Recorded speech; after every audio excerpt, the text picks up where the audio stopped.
is the dignity of the teacher's profession, because you already mentioned the data came that it is not already attractive in Bangladesh.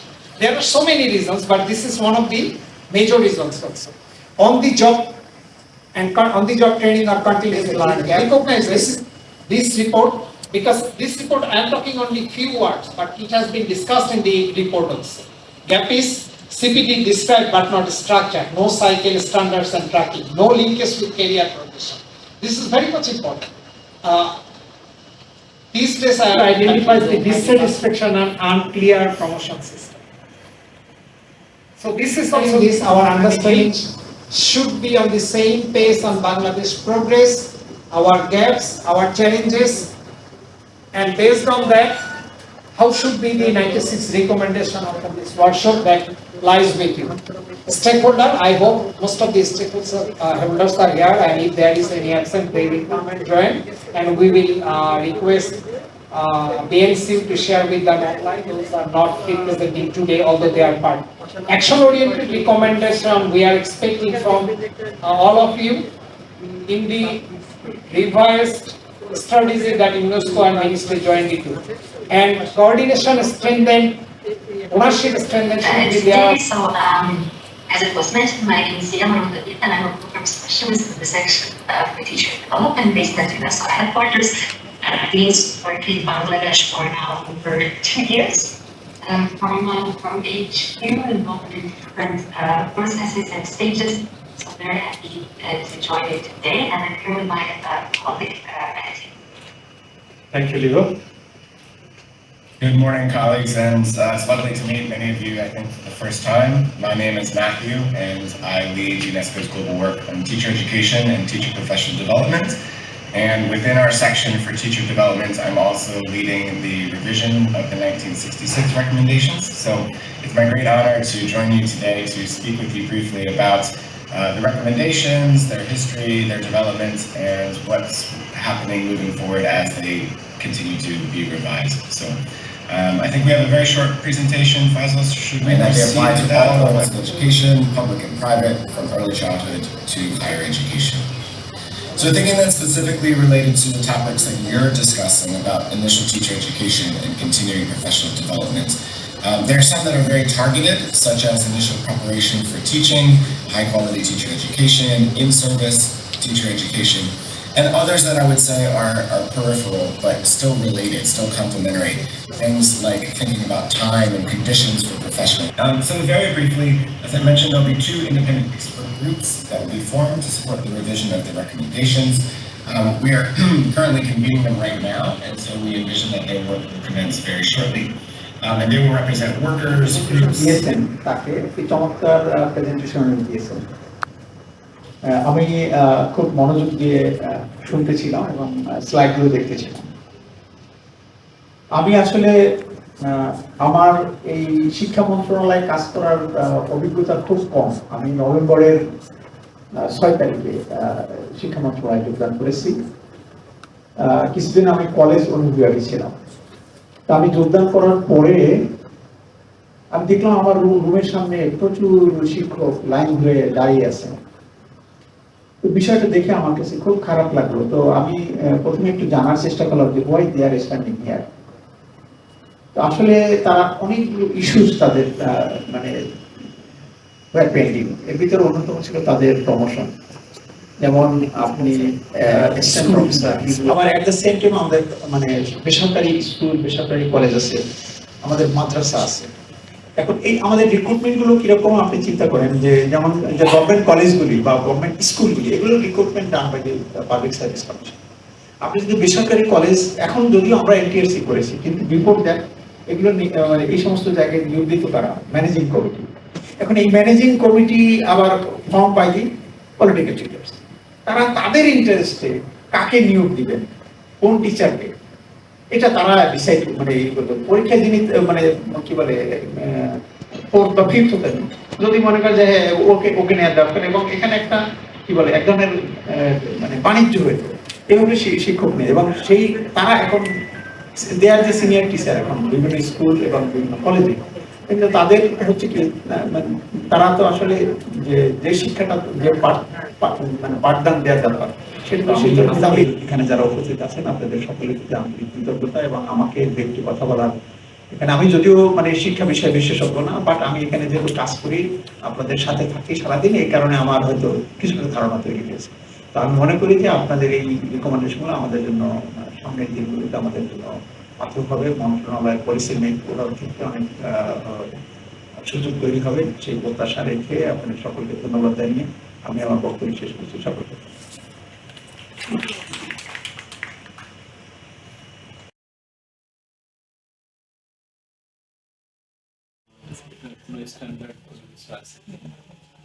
এখানে কি teacher preparation করতে তো আমরা pre service থেকেও visit করবো নাকি তারপর ইন সার্ভিস লাইফ ফ্রম যেটা এটা ইন সার্ভিস আমরা করবো কোনো ট্রেনিং চ্যালেঞ্জ যদি আমরা বলতে পারি ইনএডিকুয়েট টিচার্স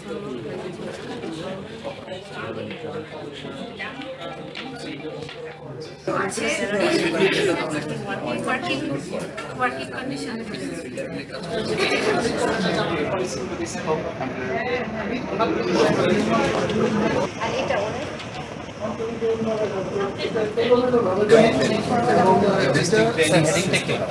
একজন টিচার তার টিচিং এর কোন পর্যায়ে তার অনগোয়িং কোনো ক্লিয়ার পাথ নাই, যে কোনো সময় সে যে কোনো ট্রেনিং পাচ্ছে।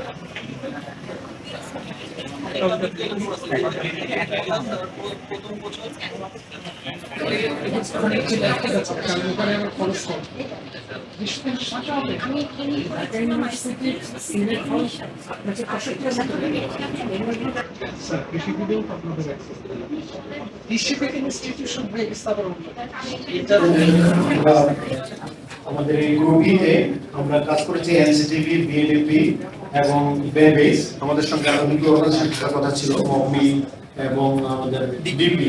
আনফরচুনেটলি যারা আমরা একটা গ্রাফ আমরা দাঁড়াতে করতে পেরেছি। আমরা প্রথমে ধন্যবাদ জানাচ্ছি ইউনেস্কোকে যে সুন্দর একটা প্রোগ্রাম অর্গানাইজ করার জন্য। অনেক সুন্দর সুন্দর কিছু কথা আমরা এখানে এসেছে। আমরা দেখেছি যে আমরা 1966 যে রিকমেন্ডেশন ছিল, পরবর্তী 1997 এটা রিভাইজড হয়েছে কিছুটা। আশা করছি যে 2026 যে এডিশন হবে, that will be very much attractive and beneficial for the students of the world or of the Bangladesh as well. সেটা আমরা সেই কারণে টিচারদের সোশ্যাল মিডিয়া ডিক্লাইন হচ্ছে এবং lack of participation of community decision making. সেখানে দেখছি যে আমরা যখন কমিউনিটিতে একটা আমরা working condition remuneration, fair salaries, workload, class sizes and adequate resources for effective teaching এই জিনিসগুলো নিয়ে আমরা আলোচনা করেছি। সো প্রথমে যদি আমি ওয়ার্কিং কন্ডিশন এন্ড রেমুনারেশন নিয়ে কথা বলি, এখানে আমাদের বিভিন্ন ধরনের চ্যালেঞ্জেস আমরা দেখতে পেয়েছি। যেমন ওমেন টিচারদের জন্য যে চ্যালেঞ্জেসটা, স্কুলগুলোতে সেপারেট কোনো বেশিরভাগ স্কুলে সেপারেট ওয়াশরুমগুলো নেই ওমেন টিচার্স, এন্ড যেটা হয় যেগুলো ফান্ড কম থাকে, এটা খুবই স্বাভাবিক ব্যাপার। কিন্তু এটার জন্য আমাদের টিচার্সদের যে মোটিভেশনটা আছে এটা কমতে থাকে, আর এই টিচার্স মোটিভেশন যখন কমতে থাকে ওই জায়গায় হচ্ছে আসলে স্কুলটাও ভালোভাবে হচ্ছে এডুকেশনটা প্রোভাইড করতে পারে, কমে থাকে। কিন্তু আমাদের টিচার্সরা হচ্ছে অনেক কম হচ্ছে আমরা হায়ার করি। এটা বিভিন্ন স্কুলে চিন্তা করে যে হ্যাঁ একটা আমরা কনসালটেন্সি, আমরা বিভিন্ন আন্ডারে কিছু বিষয়ের আসলে চ্যালেঞ্জেস এবং ওয়ে ফরওয়ার্ড নিয়ে আমরা কথা বলেছি। সো প্রথমেই যদি আমি একটু বলি যে আমাদের প্রেজেন্টেশনে আমরা হচ্ছে গিয়ে দুইটা ভাগ করেছি। যেমন প্রথমে এসেছে যে টিচার্স রাইটস আর একাডেমিক ফ্রিডম। সো এখানে আমরা চ্যালেঞ্জেস আসলে যখন আলোচনা করছিলাম তখন আমাদের এক একজনের প্রফেশন এরিয়া থেকে আসলে দেখেছি যে ডিফারেন্ট চ্যালেঞ্জেস আসছে। আমরা সিলেবাস, যেমন শিক্ষককে আসলে আমাদের যে কোর্সগুলো আছে আমরা হয়তো ম্যাডাম প্রায়োরিটি বেসিসে তাদেরকে আসলে ট্রেনিং এর সুযোগটা দেওয়া, যেটা আমাদের মনে হয়েছে যে এখন আসলে মিসিং আছে। এবং also decentralise participation to make the curriculum.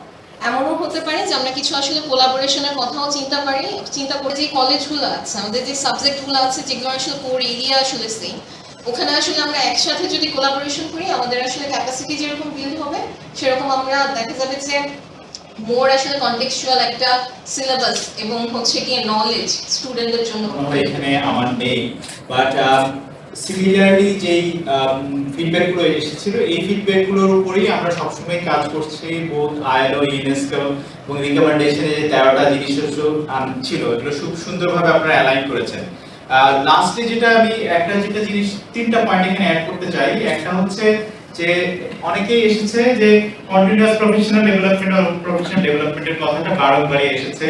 ILO এই পর্যন্ত দেখা গেছে মোর দ্যান 20,000 টিচারদেরকে ট্রেনিং করেছে, অন্যান্য এজেন্সিরা করছে, বাট ব্যাপারটা হয়েছে যে ট্রেনিং করার পরে এটার মধ্যে ইনসেনটিভটা কি?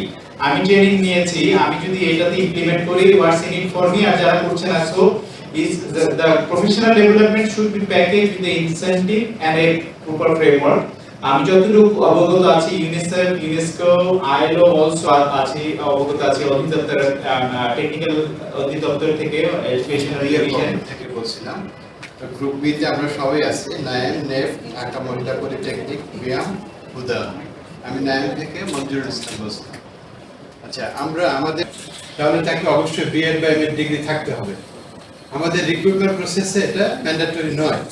যদি ম্যান্ডেটরি হয় যে বিএড বা এমএড থাকতে হবে, তখন সে মেন্টালি প্রিপেয়ার্ড থাকবে যে আমি ভবিষ্যতে টিচার হব। যেমন আমাদের প্রথম পয়েন্টে আছে রিক্রুটমেন্ট সিস্টেম। রিক্রুটমেন্ট সিস্টেমে এর আগে যে স্যার বলে গেলেন, রিক্রুটমেন্ট সিস্টেমে বিভিন্ন ক্যাটাগরিতে ম্যান্ডেটরি যে ডিগ্রিগুলো, এগুলো স্টুডেন্ট ম্যানেজ করা বা কীভাবে তার লেসনটা ডেলিভারি করা, এটা একটা রিমুনারেশন নিয়ে যদি রিক্রুটমেন্ট সিস্টেমে যোগ করার সিস্টেম থাকে, তাহলে এটা আছে একটা ইমপ্লিমেন্ট করা, এটা আমাদের গ্রুপ থেকে একটা জিনিস আসছে। পাশাপাশি আরেকটা রিকমেন্ডেশন আসছে যে একটা কোয়ালিফিকেশন ফ্রেমওয়ার্ক তৈরি করা, যেটা একজন টিচার তার জয়েনিং এর পর থেকে কখন কোন মেয়াদে সে তার কোন ট্রেনিং করবে বা কখন সে ইনসেন্টিভ পাবে, কখন কি ইনক্রিমেন্ট পাবে, এই জিনিসগুলো যদি একটা টোটাল একটা কোয়ালিফিকেশন ফ্রেমওয়ার্কের ভিতরে থাকে, তাহলে একটা টিচার ট্রেনিং করতেও যেমন সে মোটিভেটেড হবে এবং তার নিজেকে ডেভেলপমেন্ট করা বা নিজেকে প্রফেশনালিটি কন্টিনিউ হতে তার ডেভেলপমেন্ট এটা যত আগ্রহ ফিল করে। সেটা হচ্ছে যে কম্প্রিহেন্সিভ ন্যাশনাল এডুকেশন প্ল্যান করতে হবে, যেখানে আজকে বিষয়গুলো বৃহৎ আকারে কম্প্রিহেন্সিভ ওয়েতে বলতে হবে।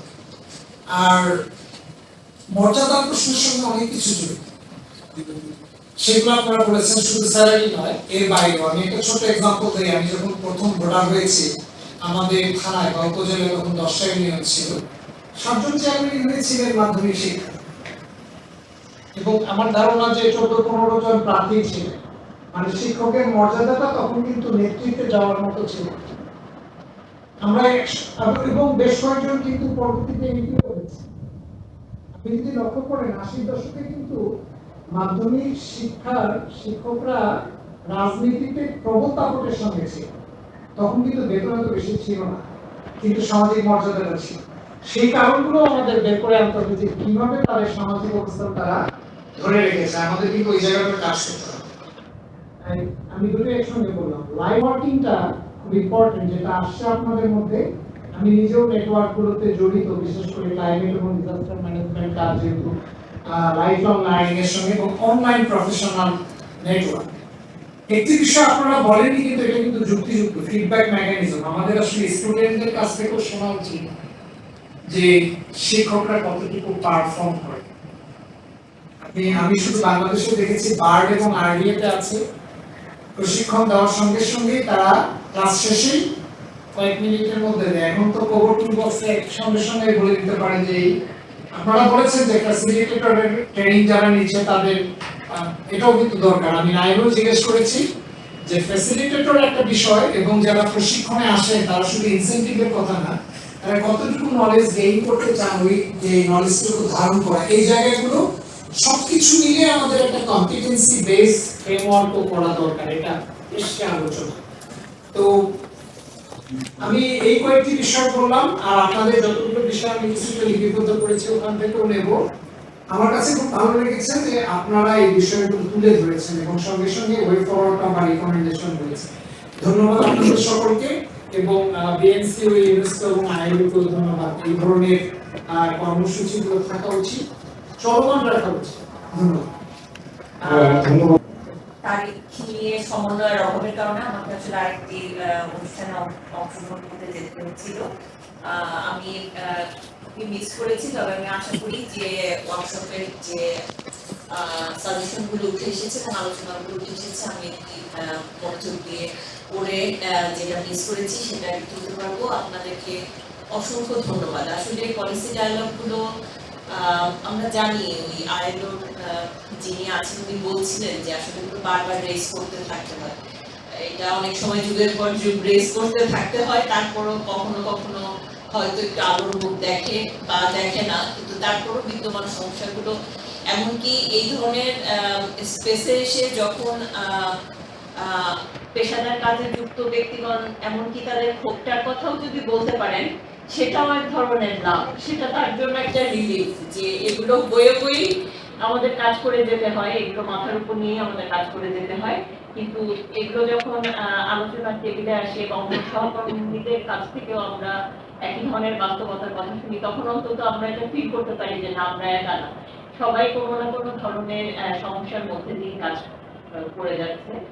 আর শিক্ষকদের সমস্যা এবং আমাদের পুরো শিক্ষা ব্যবস্থার সমস্যা অসংখ্য, আসলে কোটি কোটি, এবং অন্য সমস্ত সমস্যার মতোই আমাদের আর একটা দুর্বলতা হচ্ছে যে আমরা সবকিছুই খুব টুকরো টুকরো করে ধরি, টুকরো টুকরো করে আলোচনা করি, কিন্তু আসলে একটি সমন্বিত পরিকল্পনা না থাকায়, এবং আবার অনেক সময় সমন্বিত পলিসি আছে কিন্তু সেটা বাস্তবায়ন করা যায় না, কারণ কাজগুলো এত আমলাতান্ত্রিক ভাবে বিভক্ত থাকে অনেক সময়, সব মিলে দেখা যায় যে খুব সমন্বিত একটা পরিকল্পনা রোল আউট করা যায় না।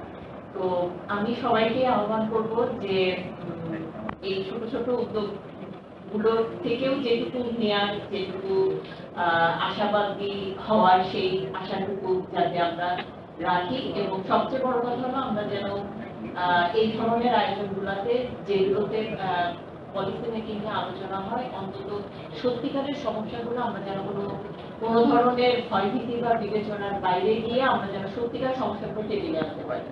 এটা আমি মনে করি যে খুবই গুরুত্বপূর্ণ। সবাইকে অনেক ধন্যবাদ।